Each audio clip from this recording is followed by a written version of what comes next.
Number 1 senator 'to mga kababayan, 'no? At ito po ay yung tipo bang parang lawyer ni Kibuloy sa Senado. Eh, yun lang naman po yung mga napapansin ng taong bayan dito kay Binoy mga bossing, ano po? Ano sabi dito ni Binoy?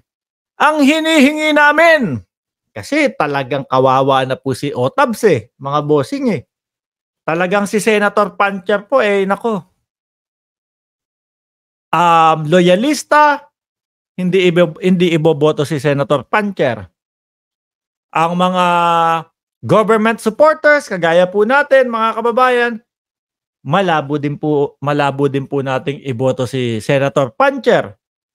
Mga kakamping lalo, napakalabo pong iboto si Senator Pancher, mga kababayan.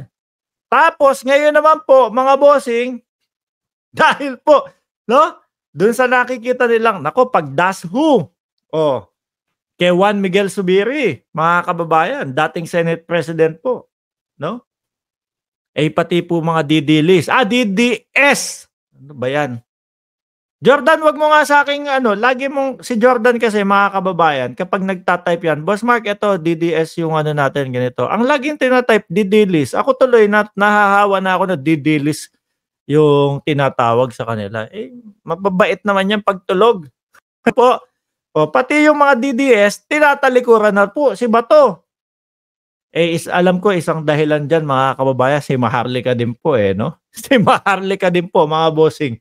Alam niyo kung ano-anong pinapakalat ni Maharlika 'pag hindi umaayon sa kanya pagka, hindi pabor sa kanya si Bato, aba sisigaw ba naman, "Wala, you failed us Bato.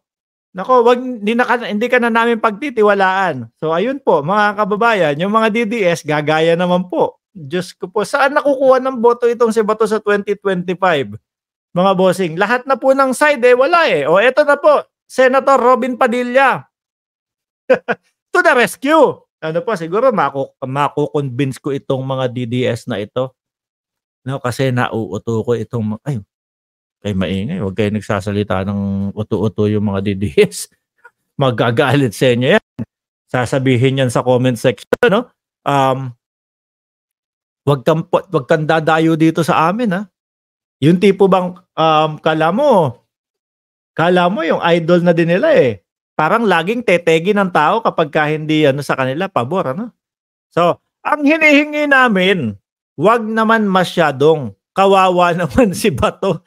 Kasi walang kasalanan si Bato daw po, mga kababayan. Ito po ang tinutukoy ni Senator Robin Padilla, mga bossing, ang number 1 senator. Oh, eh yun pong kumbaga, pagboto nitong si Otabs, mga bossing, dito kay ano, dito kay, Senate President na mapatalsik po mga kababayan. Anthony Paul, salamat. Rod Santos, salamat. Nenita Umali, Danilo Tanhutco, Nenita Umali, ayan. Joe de Guzman. Si Bato ay sumunod lang sa partido, mga kababayan. Dahil ang paliwanag po ni Senator Robin Padilla dito, ilan sila sa partido? PDP, Robin Padilla, Tobats, si Bungo, sino pa isa? Philip Salvador. Ay, hindi pa pala senador yon.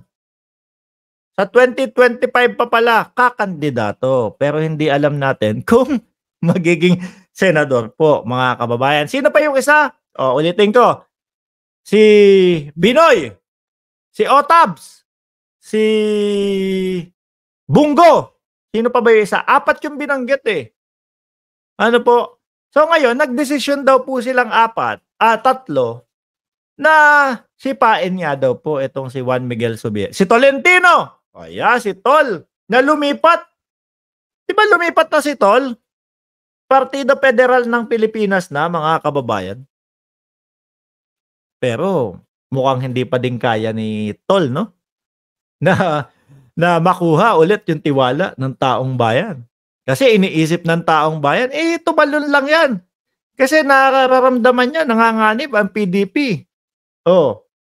Tapos ang makakasama niya sa PDP, si Ipe. Alam niyo po mga kababayan, base lang po yung sa simpleng pag-aanalisa po natin. alam niyo po, nandiyan na po si Cheryl Santamaria, mga kababayan. Kaya po palakpakan po natin ang pagpasok ni Cheryl, ano. Hindi, eto, seryoso. Alam niyo po mga kababayan, yung pag-ano ni Ipe sa pagpasok sa sa PDP, walang laban, tinanggal na yung laban. Hindi ibig sabihin natalo, ano. PDP walang laban. Kumbaga nakakababa din po ng ano 'yan, eh, ng ratings po, eh, 'no? Ratings, eh, 'no, parang ano, parang TV Patrol, gano'n. Nakakababa po ng ratings 'yan nila, mga kababayan. Biruin mo naman, ano ba naman 'tong pinipili ng mga PDP? Ang hilig sa mga ta-artits. O tingnan mo yung ginagawa ni Binoy ngayon do'n sa loob ng Senado. O 'di ba? Kulang na lang, eh, bigyan ng kumot si Kibuloy, o para o tulog na tayo pastor. Ano, si Bato, o pastor, ako yung ano mo, ako yung bodyguard mo. Oh, ganyan. Siyempre utak ng taong bayan, artista na naman, 'no? PDP na naman ang kumuha. Eh, sino aalagaan nito, si Duterte lang. Gano'n mga bossing. Ano po? Kaya sabi ko, kailan kaya magsasawa itong mga ano, PDP sa pagkuha ng mga ta-artits? Siguro iniisip lang nila, malakas sa tao 'yan kasi kilala 'yan, ta-artits 'yan, eh. Ang problema pagdating na po do'n sa Senado, mahina na po, mga kababayan. 'Di ba sabi na andiyan na din si ano, Shiro Kanzaki, oh, pang 85 daw siya, na ayaw kay Binoy. Ay, ayaw mo ba kay Binoy? Oh, ituloy natin. Sana maintindihan natin na meron pa sa Pilipinas na mga totoong partido pulitikal na talagang sama-sama.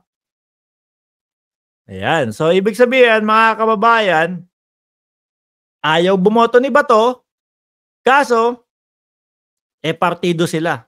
Kailangan bumoto. So, napilitan. Di pa din, eh. Ano pa, paano yung prinsipyo? Paano yung sarili mong paniniwala pagka ganyan, mga kababayan?